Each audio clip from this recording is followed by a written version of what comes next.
look around at you across the street. Took a breath and I walked up to you. Asked the darling, when can we meet? 'Cause now it's not too late. I won't just sit and wait. Alone by myself, I'm not just gonna stay and wait. I wanna just decide what is to be my fate. Alone by myself, I'm not just gonna stay and wait.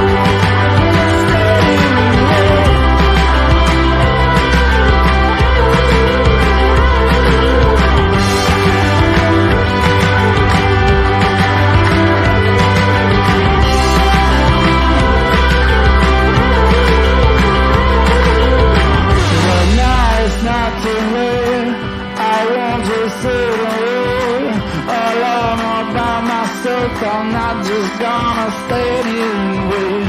I wanna just decide what is to be my fate.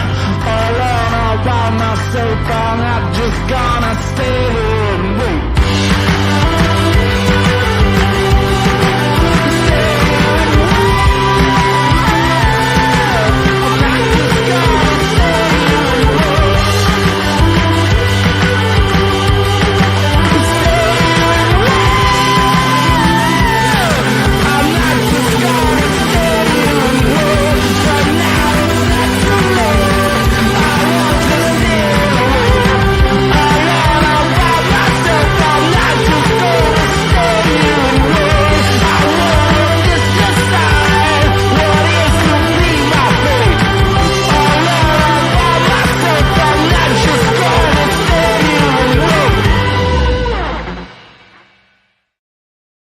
Good morning, everybody, and thank you for joining us here in Really Cool News' nightly newscast, the second version tonight. The second version because I've taught myself Adobe Audition and Adobe Premiere, and we're going to be trying a couple of experiments out here. There is literally nothing new to this newscast, so if you don't want to stay tuned for the next 20 minutes, that's fine. I'm just figuring crap out for myself. Like I said, I'm Jim Finch, and I'll be guiding you through stories featuring Grant Smith Ellis, Kate Peter, Jose Chili DeCastro, Jeremiah Payne, Long Island Audits, and a special flashback story featuring Reagan Benson. It's been a long and stormy day here in north central Pennsylvania, and I am operating under the threat of being replaced by an AI voice if I don't improve my wonderful attitude towards certain segments we may have been forced to continue. Our fictional overlords, the Fellowship of the Sisterhood of the Traveling Pants, and I are at a disagreement tonight over one particular segment, and we'll leave it at that, as Sister Isadora is a wonderful woman who would never, ever, ever replace me with an AI bot of my voice. Right, Sister Isadora? Right? Well, with that said, as usual, this production is a mix of live and live on tape segments. I have not been replaced by an AI bot, and we're broadcasting across Facebook, YouTube, and Twitter tonight. Please remember to give us a like, share, and subscribe, even on this test post, as I'm horrible in reminding you to do that each day. With that, we're going to have our test starting right now, so stay tuned and let's see if this actually works.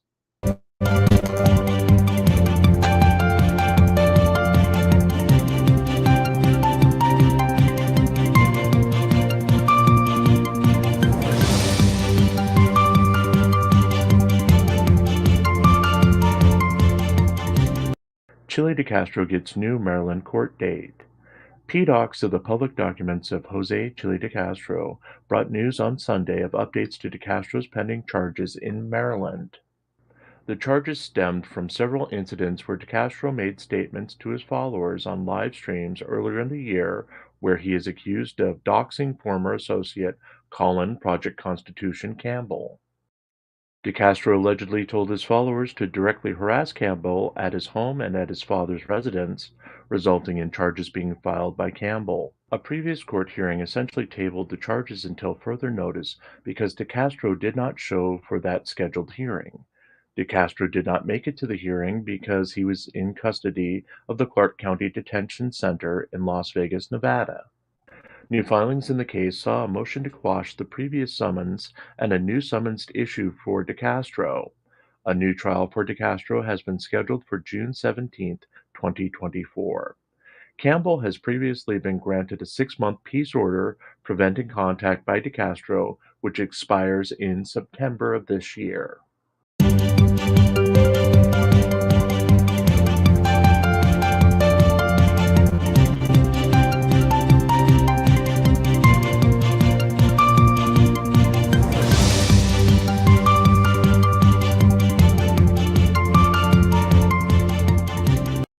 Jeremiah Payne promises to sue everyone. Jeremiah Payne posted a new video on Saturday of a confrontation he had with a worker at a Best Western Plus residency in Tennessee. The worker accused the Payne family of stealing silverware as Payne attempted to check out of the hotel. The footage started with a worker of the hotel informing Payne and his family of the missing silverware as Jeremiah screamed that he was suing the racist worker. Payne was upset at the worker for making the accusation of theft and allegedly calling his wife Samantha a drug addict. After a jump cut, Payne opened a silverware drawer in the kitchen of a room at the hotel and proclaimed that all the missing silverware was in place and accounted for. A second jump cut was followed by Samantha Payne confronting the worker about calling her a drug addict. Jeremiah Payne went into his standard promise that the worker would be fired by this time tomorrow and the hotel would be famous. He again promised a lawsuit as he led his family out of the building while challenging the worker to a fight. After moving his possessions to a street corner, Payne instructed his fans to call corporate to have the man fired. Payne later explained that they had to leave the hotel because his boss, Brandon Montgomery, from Middle Tennessee Firewood, declined to continue to support Payne after an on-the-job injury left Payne unable to work for the last 2 weeks. The YouTuber accused Montgomery of running over his foot with a 600-pound cart, leaving him unable to work. He then claimed that after 2 weeks of giving Payne his full paycheck, he was reducing his support to paying for Payne's hotel room and food for his family. Payne objected to the reduction in pay and was fired, leaving his family homeless.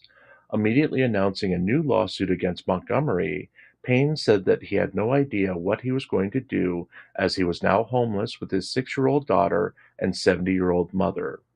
Payne ended by directing his fans to his Cash App and PayPal to make donations to help him find a new place to stay.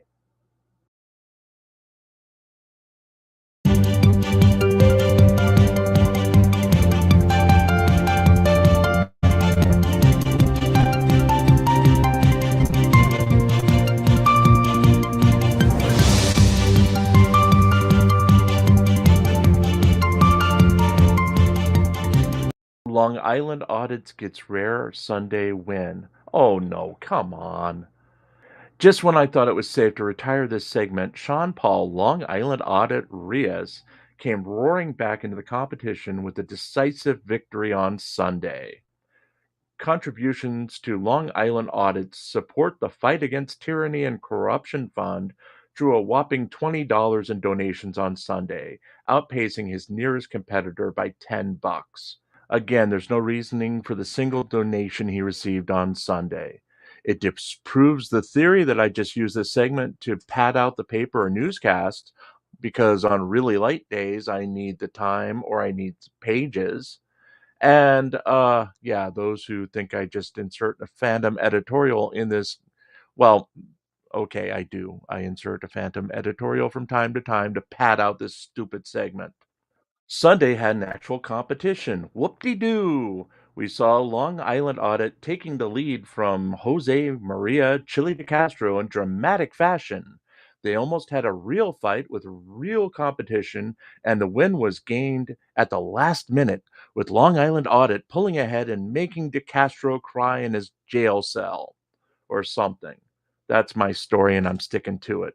Otherwise, I'm ditching this daily story and just going to reruns of Jeremiah Payne's freaking sex scandals. You've been warned. You've been warned.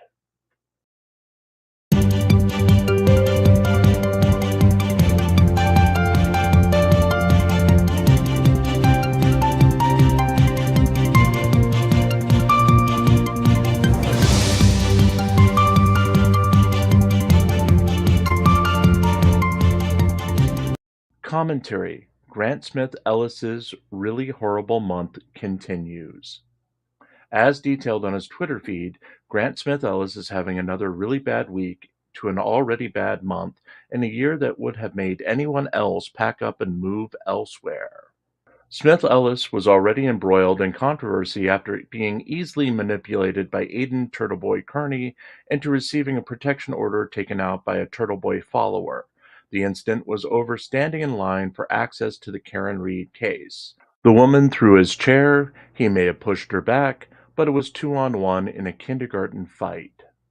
Smith Ellis must wear the tag of woman beater forever, as the turtle god, who has a protection order for the exact same thing, has deemed him unworthy of line sitting in a case involving the immortal deity Karen Reed.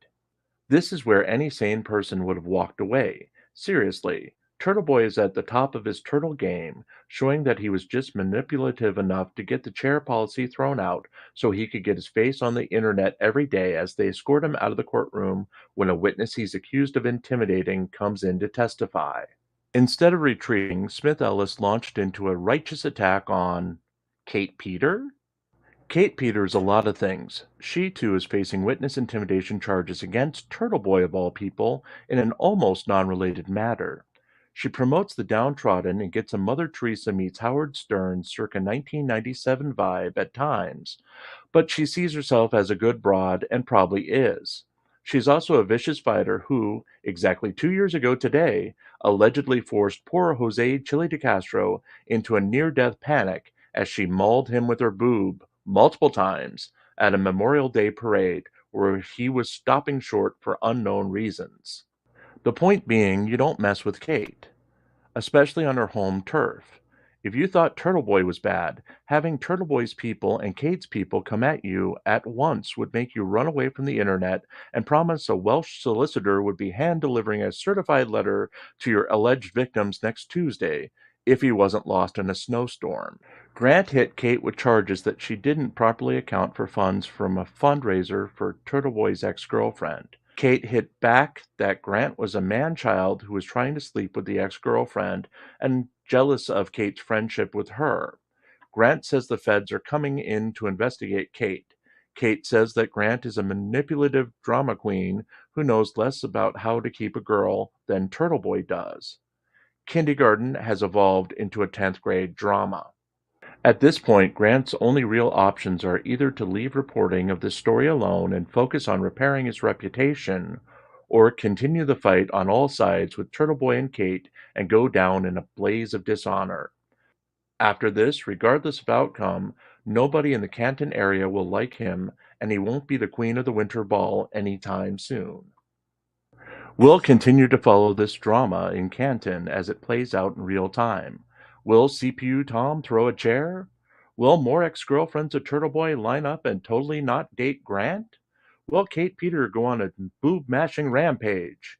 Tune in tomorrow, kids, as these are the days of our lives.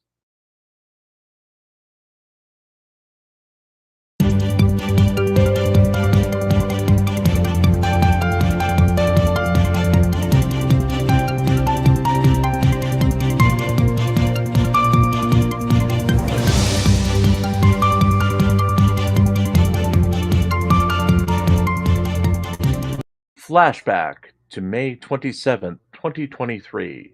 Regan Benson gets wholly hugged in Inglewood. The Inglewood Civic Center was graced by the presence of homeless activist and First Amendment auditor Regan Benson, who paid the facility a visit for the second straight day in a row.